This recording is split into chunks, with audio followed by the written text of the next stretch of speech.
जय गुरु जी, शुक्राना गुरु जी, अनंतम अनंतम शुक्राना गुरु जी। सभी साध संगत जी को जय गुरु जी, जय माता दी, राधे राधे, हरे कृष्णा। संगत जी, गुरु जी महाराज की कृपा से आपके साथ मैं 2 सत्संग शेयर करने वाली हूँ। और संगत जी, गर्मी बहुत ज़्यादा बढ़ गई है। आप अपने घर के आस-पास पंछियों के लिए, पशुओं के लिए दाना पानी और जो भी आपसे बन पड़े उसका इंतज़ाम ज़रूर कीजिए। और किसी प्यासे को अगर आप देखते हैं, चलते हुए इंसान को कोई जा रहा है, तो उससे पानी ज़रूर पूछिए, क्योंकि संगत जी, हमारे कर्म ही हमारा साथ देंगे। और संगत जी, अगर आप इस चैनल पे नए हैं, तो इस चैनल को सब्सक्राइब कर लीजिए और बेल आइकन को प्रेस कर लीजिए, ताकि हमारे चैनल पे आने वाली सभी सत्संग और सभी नई ब्लेसिंग्स के नोटिफिकेशन सबसे पहले आपको मिल सके। और संगत जी, आज मैं जो आपके साथ सत्संग शेयर करने वाली हूँ, वो बहुत ही ब्यूटीफुल तो है ही है, साथ ही बहुत बड़ी सीख भी मिलने वाली है। और संगत जी, आज सत्संग का एंड आप बिल्कुल मिस मत कीजिएगा, क्योंकि आज दोनों सत्संग में से एक सत्संग में एक ऐसी बात है जो कि गलत वे में आंटी जी ने ले लिया या वो समझ नहीं पाई। हालांकि मैंने उनको आज उस बात पे थोड़ा-सा रोशनी डालने की कोशिश की, तो उन्होंने बहुत ही खुले दिल से उस बात को स्वीकारा। और मुझे उम्मीद है कि गुरुजी महाराज ने जो आदेश करवाया मेरे मुँह से, या जो भी बात कहलवाई जो मुझे आदेश देके, वो उनके लिए बहुत ही सही साबित होगी। क्योंकि संगत जी, एक्चुअल में जो हमारे दुःख तकलीफ़ है ना, वो बहुत बार ऐसा है कि हमारे अपने होते ही नहीं हैं। वो हमने बैगेज इकट्ठा किया होता है। और संगत जी, जब आपको गुरुजी का कोई सपना आता है, कोई मैसेज ऐसा मिलता है, तो उस मैसेज में कई बार अगर आपको ऐसा कुछ, जैसा आज आंटी जी को सपने में कुछ हुआ, है ना? जो वो बताएँगी, जो आपसे शेयर कर रही हैं, आप उसको ध्यान से सुनिएगा। लास्ट में जो मैं बोलूँगी वो भी सुनिएगा, तभी आपको डिफ़रेंस समझ आएगा कि मैंने आखिर ऐसा क्यों बोला। तो इन्होंने उस मैसेज को किसी अलग वे में ले लिया, जो कि किसी भी वे से ठीक नहीं है। संगत जी, आप किसी के लिए अरदास करते हो, मैं ये नहीं कहती कि आप सर्बत का भला नहीं मांगो, आप सर्बत दा भला मांगो। लेकिन संगत जी, गुरुजी की वो बात भी याद रखो। गुरुजी हमेशा से कहते हैं कि आप अगर किसी का कोई दुखड़ा आपको सुनाता है, तो दुखड़ा मत सुनो, बल्कि उसको मंदिर भेजो। तो मंदिर का रास्ता बतलाओ। और संगत जी, अगर आप किसी भी संगत को, कोई जो अभी बनी नहीं है, मान लीजिए आपके आस-पास में है, कोई दुखी है, आप उसको बार-बार फ़ोर्स मत कीजिए। आप अपनी ड्यूटी एक बार आपने बताया, उसके बाद मानना ना मानना उनका है, आप पीछे मत पड़िए। क्योंकि संगत जी, यहाँ से भी बहुत सारी ऐसी नेगेटिव थिंग्स हैं जो पैदा होती हैं, और भुगतान आपको करना पड़ता है। आप नहीं जानते उनके मन में क्या है, सुनने वाले के मन में क्या आ रहा है। बहुत सारी ऐसी चीज़ें हैं जो हमारे जीवन को बाद में बहुत सारी कठिनाइयों का सामना करने के लायक बनाती हैं, और ये रीज़न है, और ये वेल एंड मतलब कि हमारे बड़े बुजुर्ग भी ये चीज़ कहते हैं। तो इसका थोड़ा ख़्याल रखें। और साथ ही संगत जी, एक और चीज़ मैं कहना चाहूँगी कि जब भी आप सत्संग सुनते हैं, या तो सत्संग सुनते हैं, तो कई बार ऐसा होता है ना, बहुत सारे संगत जी अपने मतलब अरदास टाइप के दुखड़े होते हैं, बीच में अरदास है और दुखड़े पूरे सुना रहे हैं। प्लीज़ ऐसा ना करें, और इसको गलत वे में भी मत लीजिए। देखो, शुक्राना सत्संग, और सत्संग का मतलब होता है कि आपकी कोई तकलीफ़ थी, वो तकलीफ़ ठीक हो गई, उसके बाद आप शुक्राना कर रहे हो, तो तकलीफ़ का ज़िक्र ज़्यादा मत कीजिए सत्संग में संगत जी। मैं ये नहीं कह रही कि देखिए आपका जो दर्द है, वो संगत भी फ़ील करती है, और आप क्या चाहोगे कि आपका सत्संग सुनने के बाद कोई संगत जी उसी दर्द को से गुज़रे, मतलब कि उसको फ़ील करती रहे। कहने का भाव ये है कि आप सत्संग में वो वाले पार्ट रखिए जहाँ पे आपके साथ वो मिरेकल हो गया, और जो चीज़ इन प्रोसेस है, जो आपने अरदास लगा रखी है ना, उसको थोड़ा गुप्त रखिए, और जब वो अरदास पूरी हो जाए, तो तब अपनी बैक स्टोरी आप बताइए, लेकिन शॉर्टकट में बताइए। और अगर किसी भी संगत जी को मेरा ये विचार गलत लग रहा है, तो आई एम सो सॉरी संगत जी, लेकिन देखिए, जो फैक्ट्स हैं वो तो फैक्ट्स ही रहेंगे।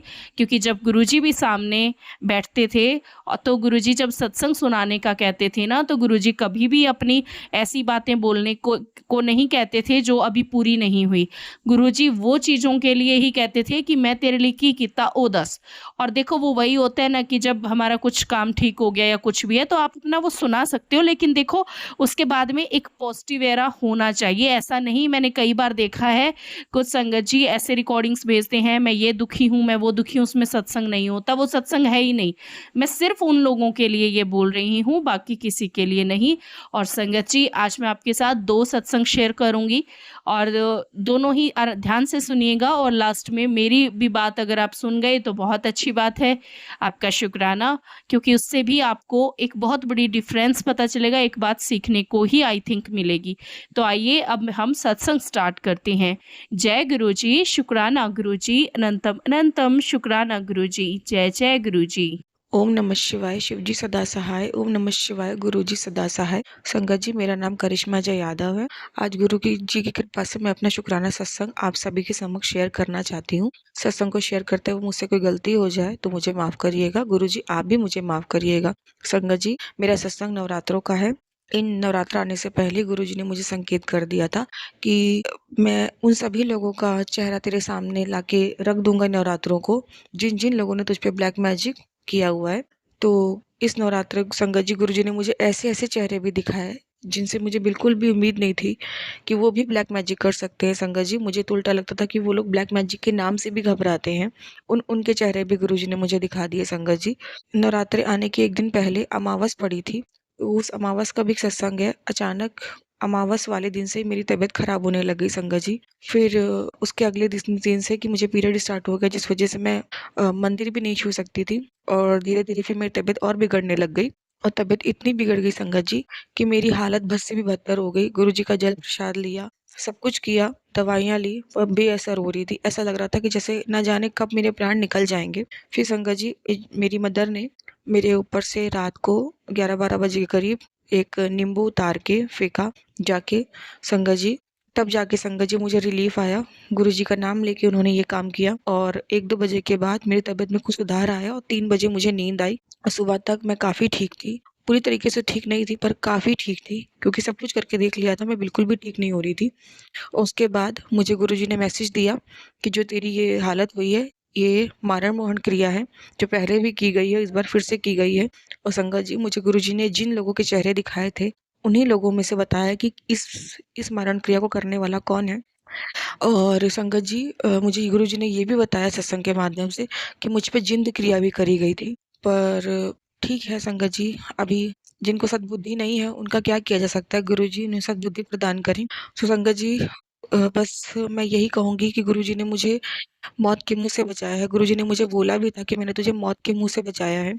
शुक्राना गुरुजी महाराज का, अनंतम अनंतम शुक्राना गुरुजी महाराज का। मेरी तबीयत खराब होने से पहले ही संगत जी, गुरुजी ने मुझे संकेत भी कर दिया था कि तेरे साथ कुछ बहुत बड़ा गलत होने वाला है। और गुरुजी मुझे लगातार मैसेजेस कहीं न कहीं से सत्संग के माध्यम से दे रहे थे कि मैं मेहंदीपुर बालाजी जाके दर्शन करूँ। तो संगत जी, मैं किसी कारणवश नहीं जा पा रही थी, थोड़ा पैसों की प्रॉब्लम की वजह से संगत जी। तो एंड में यही हुआ, मैं नहीं जा पाई तो मेरी हालत बद से बदतर हो गई। लेकिन गुरुजी की कृपा से गुरुजी ने मुझे वापस से बचाया, हमेशा की तरह फिर से नई लाइफ ब्लेस करी, मुझे मौत के मुँह से निकाला। फिर संगत जी, नवरात्रे बीते। संगत जी, उसके बाद अप्रैल में मेरा जन्मदिन आता है। मुझे गुरुजी ने अपने जन्मदिन के 1 दिन पहले बड़े मंदिर बुला के ब्लेस किया। और संगत जी, मैं गुरुजी के जो आदेश मुझे दिया था, तो मैं मेहंदीपुर बालाजी भी गई थी दर्शन करने। जैसे मैं मेहंदीपुर बालाजी के स्टेशन उतरी, अचानक वहीं पे एक बटरफ्लाई आई और मेरे सर पे बैठी, तो मैं समझ गई गुरुजी ने मुझे ब्लेस किया है। और गुरुजी ने मुझे सिग्नल दिया कि तू मेरे ही आदेश से यहाँ आई है। वहाँ पे हम लोगों ने दर्शन किए। संगत जी, बालाजी ने हम लोग को ब्लेस किया, मैं मेरे अंकल जी को। संगत जी, बालाजी के दर्शन के बाद मैं अपने जन्मदिन के 1 दिन पहले बड़े मंदिर पहुंची। गुरुजी ने बड़े मंदिर में इस बारी मुझे अपना स्वरूप दिया। इस बार बड़े मंदिर में गुरुजी ने मुझे 3 चपाती से ब्लेस किया और मेरे हस्बैंड जी को भी 3 चपाती ही गुरुजी ने खिलाई। कहीं न कहीं गुरुजी ने कोई ना कोई कष्ट तो काटा ही होगा संगत जी। संगत जी, मैं एक सत्संग अपना इसी में और शेयर करना चाहती हूँ। गुरुजी ने काफ़ी दिन पहले से मुझे संकेत कर रहे थे कि तेरे पति पे खतरा है, तेरे पति पे बहुत बड़ा संकट है। ऐसे कोई सत्संग मुझे बार-बार शो कर रहे थे। जब उस सत्संग को मैंने ओपन करके सुना, गुरुजी मुझसे भी बोल रहे थे, "तू बाबा सत्संग इग्नोर कर रही है।" संगत जी, इग्नोर नहीं कर रही थी। पति का संकट है, ये सत्संग ऊपर का कैप्शन पढ़ के हिम्मत नहीं हो रही थी कि अंदर का सुनूँ, पर बार-बार गुरुजी के फ़ोर्स करने पे मैंने सुना। तो उसमें बताया गया था कि संगत जी, हस्बैंड के मतलब उसमें पैर कटने की कोई बात करी गई थी, किसी वजह से मतलब पैर हाथ कटने की संभावना है, ऐसा उसमें कुछ बताया गया था संगत जी। और उसके 2 दिन बाद मुझे सपना आया कि जो लोग मुझ पे ब्लैक मैजिक कराते हैं, उनमें से कम कराने वाले संगत जी 6-7 लोग हैं। उनमें से एक लेडी मुझे दिखी और वो मुझसे गुस्से में बोल रही है कि मैं तेरे पति के पैर कटवा दूँगी। तो उसके बाद मेरी आँख खुल जाती है और कुछ दिन पहले गुरुजी मुझे संकेत भी कर रहे थे पैर से रिलेटेड। तो गुरुजी ने मुझे उसका उपचार बताया। गुरुजी ने बोला कि मुझे मंत्र जाप करना है और गुरुजी ने मुझे स्वप्न दर्शन दे करके साईं बाबा का व्रत रखने को भी बोला। संगत जी, मैं इसमें एक और बात बताना चाहती हूँ। यही सेम सत्संग जो मुझे आ रहा था हस्बैंड के पैर के बारे में कटने को लेकर के, मेरी एक फ्रेंड है, वो भी गुरुजी की संगत है, उनके पास भी सेम सत्संग आ रहा था। तो गुरुजी ने वो भी बहुत परेशान थी, तो मैंने उनको बोला था परेशान ना हो, जो गुरुजी उपाय बताते हैं वो करो। लेकिन संगत जी, अचानक मुझे स्वप्न आता है कि गुरुजी मुझसे कह रहे हैं कि जो दिक्कत तेरे पति को होने वाली वही तेरी फ्रेंड के पति को भी होने वाली है। तो तेरी फ्रेंड नहीं, तेरे रखे व्रत सफल होते हैं। तुझ पे ये आशीर्वाद है, तुझे ये वरदान है कि तेरा रखा किसी भी प्रकार का व्रत, किसी के लिए भी रखा व्रत हमेशा स्वीकार किया जाता है। ऐसा गुरुजी ने मुझे बोला स्वप्न में। तो तू तेरी फ्रेंड के पति के लिए व्रत रखेगी, साईं बाबा के 7 व्रत रखेगी और उसकी ब्लेसिंग तेरे फ्रेंड के पति को तो मिलेगी ही, साथ ही तेरे पति पे जो संकट है पैर कटने वाला, वो भी टल जाएगा। तो संगत जी, मैंने व्रत स्टार्ट कर दिए हैं। लगभग मैंने अभी तक अपने बाबा का, साईं बाबा का 2 व्रत मैंने पूरा किया है। अब आने वाले दिनों में मेरा तीसरा व्रत है संगत जी। गुरुजी से ये अरदास है कि मेरे हस्बैंड को स्वस्थ रखे, दीर्घायु प्रदान करे और मेरी फ्रेंड के भी हस्बैंड को स्वस्थ रखे, दीर्घायु प्रदान करे। सर से लेके पाँव तक दोनों लोगों को स्वस्थ रखे, उनकी रक्षा करे। तो जिसके लिए भी मुसीबत आने से पहले आगाह करने का शुक्राना गुरुजी महाराज, उस मुसीबत से निकलने का रास्ता बताने का शुक्राना गुरुजी महाराज। संगत जी, मेरा एक और सत्संग है और वो आज का ही है। आज संगत जी, एक डॉग ने अचानक एक डॉग ने मेरे फेस पे अटैक कर दिया संगत जी, और उसने मुझे बहुत बुरी तरीके से काटा, जिस और मेरे को काफ़ी ब्लीडिंग होने लगी मेरे मेरे मेरे फेस पे, मेरे लिप के पास और मेरी गर्दन पे, और ब्लीडिंग रुक नहीं रही थी संगत जी। बहुत बहुत मुश्किलों के बाद ब्लीडिंग रुकी। गुरुजी का जल प्रसाद मैंने लिया। अब मैं काफ़ी बेटर हूँ संगत जी। संगत जी, इस चीज़ का भी आभास मुझे गुरुजी ने कल करवा दिया था। मुझे गुरुजी ने कल बोला था, हनुमान जी के मंदिर जा, लाल चूड़ा चढ़ा हनुमान जी को, चूरमे के लड्डू चढ़ा, काली माता और शीतला माता और दुर्गा माता को भी लाल जोड़ा चढ़ा। तो संगत जी, मैंने वो किया। तो गुरुजी ने बोला तुझ पे तेरे पर बहुत बड़ा कष्ट आने वाला है। तो संगत जी, कल मैं चढ़ा के आई और आज मेरे साथ ये हुआ संगत जी। शायद इससे भी बुरा और खतरनाक हो सकता था कुछ गलत, पर कहते ना संगत जी, 10% तो कर्म काटने ही पड़ते हैं, 90% गुरुजी अपने ऊपर ले लेते हैं। पर संगत जी, अगर शायद मैं नहीं जाती, गुरुजी की आज्ञा का पालन नहीं करती, तो शायद इससे भी बुरा मेरे साथ हो सकता था संगत जी। जिसके लिए शुक्राना गुरुजी महाराज, अनंतम अनंतम शुक्राना गुरुजी महाराज। संगत जी, कल जब रात को मैं मंदिर से घर लौटी तो रात के 11 बजे करीब मेरे घर में अचानक एक बटरफ्लाई आई। गुरुजी ने मुझसे ये भी कहा था कि मैं आज तुझे बटरफ्लाई के रूप में दर्शन दूंगा, जिसके लिए भी अनंतम अनंतम शुक्राना गुरुजी महाराज। ऐसी अपनी कृपा दृष्टि बनाए रखना संगत जी। बस इसी तरीके से मैं अपना यहाँ पे अपने सत्संग को विराम देना चाहती हूँ संगत जी। सत्संग को शेयर करते वक्त मुझसे कोई गलती हो तो मुझे माफ करिएगा। गुरुजी, आप भी मुझे माफ करिएगा। ओम नमः शिवाय। शिव जी सदा सहाय। ओम नमः शिवाय। गुरुजी सदा सहाय।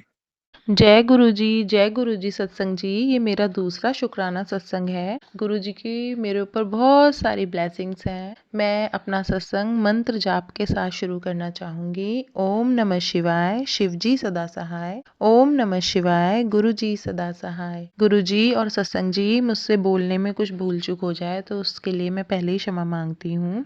मैं अपना सत्संग शुरू करती हूँ। गुरु जी ने मुझे ड्रीम दर्शन दिए जब मैं गुरुजी से जुड़ी। मैं गुरुजी से अभी 2024 फरवरी में ही जुड़ी हूँ और मुझे भी नहीं पता था गुरुजी हर पल हमारे साथ रहते हैं, हर बातें हमारी सुनते हैं। मुझे पहले बिलीव नहीं था, लेकिन अब क्या करूं, गुरुजी तो हर पल अंग संग रहते हैं। अभी मेरी मम्मी की बहुत तबीयत खराब हो गई थी सत्संग जी, और हमें उम्मीद नहीं थी कि मम्मी बच जाएंगी। मम्मी की बहुत कंडीशन ख़राब थी। मेरे पास गुरुजी का कोई स्वरूप नहीं था। मैं सिर्फ फ़ोन में ही यूट्यूब के ज़रिए गुरुजी से जुड़ी हुई थी। फिर मेरी एक भाभी हैं, गुरुजी की संगत हैं वो भी।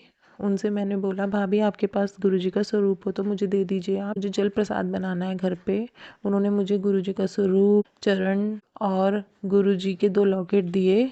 वो मैंने अपनी मम्मी को पहनाया और डेली मम्मी को मैं गुरुजी का जल प्रसाद मम्मी के लिए डेली लेकर जाती थी और उनको पिलाती थी और धीरे-धीरे मेरी मम्मी की कंडीशन बिल्कुल ठीक हो गई, जिस चीज़ को हमें उम्मीद ही नहीं थी। हाँ, उनके पैरों में प्रॉब्लम है, वो नहीं चल पाती ज़्यादा दूर, बहुत कम चल पाती हैं, लेकिन वो तो पहले से ही थी, लेकिन जो उनकी कंडीशन थी, वो गुरुजी ने बहुत जल्दी ठीक कर दी। शुक्राना गुरुजी, अनंतम अनंतम शुक्राना गुरुपा। गुरुपा ने मुझे ड्रीम दर्शन भी दिए, 2 बटरफ्लाई के रूप में, एक ब्लू और एक येलो कलर की। गुरुजी तो छोटी-छोटी चीज़ों में इतना साथ देते हैं। अभी होली पे हम अपने कुलदेवी के मंदिर जा रहे थे। गुरुजी ने हमारा 2 बार एक्सीडेंट होने से बचाया रास्ते में और उसके बाद मैं गुरुजी का मंत्र जाप करती हुई कुलदेवी के मंदिर तक पहुंची। बहुत-बहुत शुक्राना गुरुजी। गुरुजी से जब मैं बातें करती हूँ स्वरूप में, ऐसा लगता है वो मुस्कुरा रहे हैं। मुझे लगता है जैसे मैं अपने पापा से ही बात कर रही हूँ। इसलिए गुरुजी, आप हर पल सबके साथ रहते हैं, आप हर पल सबको ब्लेसिंग देते हैं अपनी। बहुत-बहुत सारी चीज़ें सुनी हैं गुरुजी ने और जब भी मैं रोती हूँ या परेशान होती हूँ, गुरुजी का हमेशा मैसेज आता है, कुड़िए तू दुखी ना हुआ कर, मैं तुझे रोता हुआ नहीं देख सकता, तेरे साथ सब चंगा होगा। यही मेरा सत्संग था। सत्संग जी, कुछ गलती हो गई तो उसे क्षमा कर दीजिएगा। जय गुरुजी। ओम नमः शिवाय। शिवजी सदा सहाय। ओम नमः शिवाय। गुरुजी सदा सहाय। जय गुरुजी, जय गुरुजी सत्संग जी। जय गुरुजी, शुक्राना गुरुजी, शुक्राना संगत जी अपना सत्संग बेबाकी से शेयर करने के लिए, आपके भाव शेयर करने के लिए। लेकिन संगत जी, जैसा मैंने पहले भी बोला है और अभी फिर से बोल रही हूँ, जैसे हमने फर्स्ट सत्संग में सुना कि आंटी जी को सपना आता है जिसमें गुरुजी महाराज कहते हैं कि तेरा जो भी व्रत तू रखती है उसका फल तुझे सबसे पहले मिलता है। तो तू अपनी फ्रेंड के पति के लिए व्रत रख और फिर उसका फल तेरे पति को भी मिलेगा, वो पैर कटने से बच जाएगा। तो let me clear one thing कि सबसे पहली बात तो ये है कि सपने में आपको जो दिखाई देता है जरूरी नहीं कि वो सत्य ही हो। बहुत बार हम ना एक चीज के बारे में इतना ज्यादा सोचते हैं, इतना ज्यादा, और हमारे वो इमोशंस इतने मिक्स्ड अप हो जाते हैं कि हम कंफ्यूज हो जाते हैं इवन इन द सपने में भी। और सबसे बड़ी बात, मैं ये नहीं कहती कि गुरुजी आए नहीं होंगे और आपको ये बात नहीं बोली होगी, लेकिन बात संगत जी यहाँ पे ये आती है कि आपका जो इमोशन आया ना, जो फ्रेंड के पति के लिए भी है, जो दर्द है या कुछ भी है, उस चीज की वजह से वो चीज आपको ऐसा लगा कि गुरुजी ऐसा बोल रही हैं। देखो संगत जी, नो डाउट आपका जो भी व्रत करते हो वो उसका फल मिलता है। उसमें सबसे बड़ी बात ये नहीं है कि आप भाग्यशाली हो, उसमें सिर्फ और सिर्फ आपकी आस्था और आपका प्योर हार्ट और जो डेडिकेशन से आप करते हो ना व्रत या कुछ भी पूजा, वो चीज है। तो वो आपका वो जो भी आस्था है ना, उसका फल आपको भगवान देते हैं। तो गुरुजी ने वो आपको बात बोली, आपको उस चीज का एहसास कराया, तो आप उसको इस वे में ना लीजिए कि आपको आपकी जो फ्रेंड है उसके पति के लिए। अरे भाई, सिंपल सी बात है, ये तो सोचने वाली बात है। हमारे धर्म में पत्नी सिर्फ अपने पति के लिए ही पूजा पाठ व्रत करती है या अपने सगे रिश्तों के लिए। और आप एक चीज सोचो, इसमें कौन सा लॉजिक है कि आप किसी और के पति के लिए व्रत रखोगी? और संगत जी, टू बी फ्रैंक, अगर किसी को भी ये गलत लग रहा है ना, तो आप ये इस चैनल को दोबारा मत सुनिए, कोई मुझे परेशानी नहीं है। लेकिन संगत जी, फैक्ट समझने की बात कोशिश कीजिए। आप ऐसा करके किसी और का बैगेज उठा रही हो, आपको क्या पता उसका पति कभी ठीक होगा या नहीं होगा, या उन्होंने ऐसे कौन से कर्म किए हैं। संगत जी, हम इमोशंस में बह के ऐसी ऐसी गलतियां करते हैं ना, जो हमारे ही सिर पे पड़ती है। और बहुत बार हमारी फैमिली जो भुगतती है ना, या हम भुगतते हैं, वो हमारा अपना होता ही नहीं है। अपना मीन्स कहने का है कि जो दर्द और तकलीफ है ना, वो सिर्फ हमने इसी तरीके से इकट्ठी की होती है क्योंकि हमें महान बनने का शौक है। हमें ये होता है कि चलो सर्बदा भला मांगना है, लेकिन हमें ये नहीं है ना कि किसी के लिए हम माला लेके बैठ जाएं। उसको अपनी जर्नी करने दीजिए। थोड़ा सेल्फिश आप साउंड कर सकता है ये चीज, but it's not like that कि सेल्फिश है ये सेल्फिशनेस नहीं है, ये सेल्फ लव है आपका, जो होना चाहिए। अगर आप एक चीज सोचिए कि अगर आप सिर्फ दूसरों के लिए ये चीजें ही करते रहोगे, आप उनको देखो क्या होता है ना, मान लो मैं एक छोटा सा एग्जांपल लूंगी, माफ करना अगर ये एग्जांपल किसी को गलत लगे। जब आप रोड पे किसी भिखारी को देखते हो, किसी दर्द में इंसान को देखते हो, तो क्या उसको आप घर ले आते हो? नहीं लाते ना। आप उसका वहीं पे उसको कुछ दे देते हो, उसको दवाई दिला दोगे, खाना खाना तो खाना खिला दोगे, है ना। और देन मतलब वो अपने रास्ते, आप अपने रास्ते, वो होता है परोपकार। लेकिन अगर आप उसको अपने घर लाके फिर सेवा करते हो तो वो उस श्रेणी में नहीं आता। फिर उससे कई लोगों को दिक्कत भी होती है। बहुत सारी चीज़ें हैं, फैमिली भी इश्यू करती है। तो ऐसा ही हमारे कर्मों में भी रहता है। और संगत जी, जब हर इंसान की अपनी इंडिविजुअल जर्नी है, आप उनको मोरल सपोर्ट कर सकते हो। आप उनकी अपनी फ्रेंड को बोल सकते हो कि मुझे ऐसा सपना आया, तो तू अगर चाहे तो अपने पति के लिए ऐसे व्रत रख ले। संगत जी, देखिए, आप उनके लिए व्रत रख रही हो और एक पत्नी अपने पति के लिए व्रत रखती है, या भाई-बहनों या मदर के लिए, फादर के लिए, ब्लड रिलेशंस के लिए हम व्रत रखते हैं। कभी किसी को देखा है कि कोई किसी और के लिए वो चीज़ें करे, और अगर वो करता है तो वो भुगतता भी कितना है। और यही रीज़न है कि बहुत सारे ऐसे पंडित जी हैं, या कोई आप कह सकते हो कि जो भी पूजा पाठ और एंड ऑल करते हो, कहा जाता है ना कि उनका अंत बड़ा बुरा होता है। एक्चुअली बेचारों का ये रीज़न नहीं है कि उन्होंने किसी का बुरा किया, वो रीज़न ये है कि उन्होंने ना पूरी उम्र वो बैगेज उठा लिया, सबकी सफाइयाँ की, मीन्स कि सबको रास्ते पे भी डाला और किसी का इलाज किया, लाइक, है ना? तो वो बैगेज जो था ना वो उनको भुगतना पड़ा। वो उसका जब हैवी हो जाएगा तो वो भार कंधों पे आएगा। तो आप नो डाउट आप परोपकार कीजिए, लेकिन प्लीज़ उन्हीं से करवाइए, खुद मत कीजिए। और सबसे बड़ी बात, आप व्रत कर रही हैं, बहुत अच्छी बात है, तो उसमें अपने पति के लिए कीजिए, ना कि किसी और के लिए।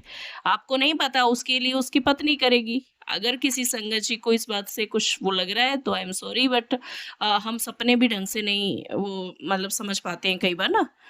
और मैं ड्रीम एनालाइज़र भी हूँ, तो मुझे पता है कि एक सपने में हर एक बात का एक अलग मतलब है। वो उतनी सिंपल नहीं है जितना हमें लगता है कि हमें ये बोला तो इसका ये है।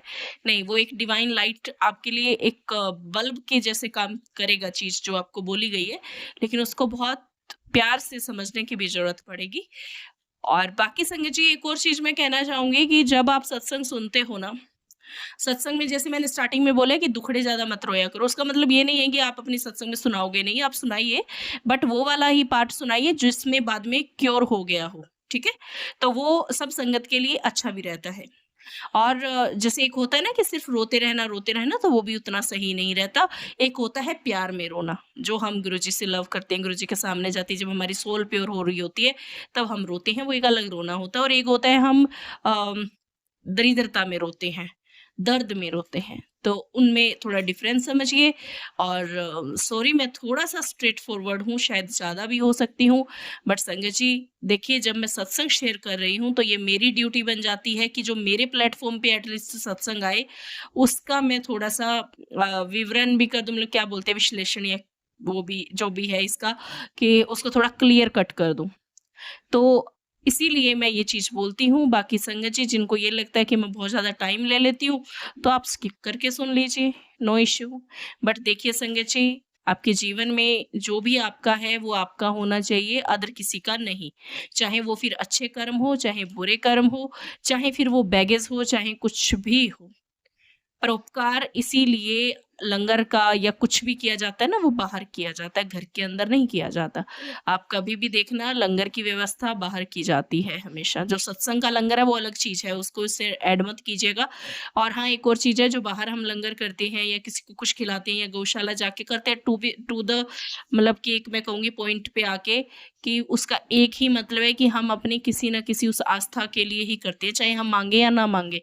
लेकिन भगवान हमारे कर्म देख रहा है, और वो हमारी मुसीबतों को अपने आप दूर करता है। जैसे मेरा खुद का एक्सपीरियंस है, 2019 से मैं लंगर लगाती हूँ। जब भी मेरा होता है, 2019 में खैर कोरोना का लंगर था लॉकडाउन के लिए, लेकिन उसके बाद में ऐसा चस्का लगा कि अब जब दिल करता है तब लंगर होते हैं। और मुझे पता है कि उन लंगर का मुझे कितना फ़ायदा होता है। फ़ायदा ये होता है कि मेरे परिवार पे वैसी मुसीबतें नहीं आती। ऐसा नहीं है कि मुसीबत नहीं मुसीबत तो मैं नहीं कहूँगी, छोटी-बड़ी चीज़ क्या होती है कि थोड़ा-सा मान लीजिए कोई बीमार हो गया, हल्का-फुल्का फ़ीवर है, या हो सकता है 2-4 दिन के लिए भी बीमार हो जाए, तो मौसम का भी है। तो मैं हर चीज़ का, छोटी-छोटी चीज़ का वहम तो बिल्कुल भी नहीं करती, और आप भी मत कीजिए। आप भी मत किया कीजिए। और एक बार फिर से कहना चाहूँगी कि आज मैंने जो कुछ भी बोला है, एक बार ठंडे दिमाग से ज़रूर सोचिएगा। और इसी के साथ मैं अपनी वाणी को यहीं पे विराम दूँगी। जय गुरु जी, शुक्राना गुरु जी।